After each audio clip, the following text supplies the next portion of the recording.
It was a celebration of a life well spent as the remains of late Mrs. Janet Azonu Olisa was laid to rest in her husband's compound at Umure village, Neni, in an Orchard local government area.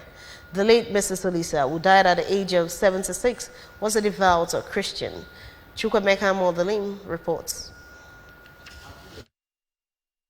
Mrs. Olisa started with a burial mass at St. Mary's Catholic Church, Neni, where the parish choir sang for the peaceful repose of her soul through requiem songs. In a homily, the parish priest, Reverend Father Henry Ezobi, described death of a Christian as a necessary end that must happen when God wants it, and charged Christians to be upright in all their undertakings so that they will not die unprepared and end up in damnation.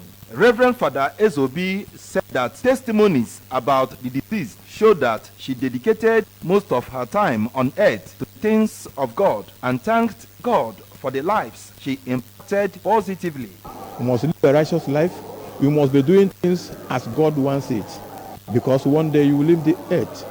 So I always have to enjoin people to live a better life, loving each other, respecting each other. Speaking on behalf of the family of the deceased, her first son, Mr. Chukwemeka Olisa, described her as a virtuous woman who had everything he wants in a mother and prayed God to grant her eternal rest in his kingdom.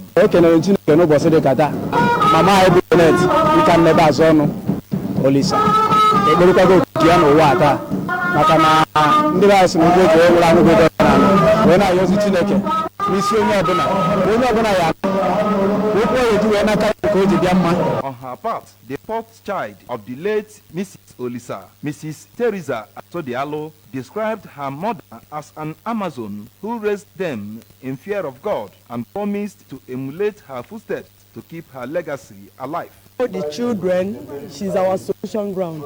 There is nothing you bring to her that won't have a solution. So this is the most painful aspect. That's the thing I'm going to miss about her. May he grant her eternal rest in his bosom. The son-in-law of the late Mrs. Olisa, Sir Victor Atodialo, expressed gratitude to God for the exemplary life she lived on earth and for being a good mother-in-law to him. The burial ceremony of late Mrs. Olisa climaxed with interment and performances by her relations. From Neni, Chukwemeka Modelem, ABS News.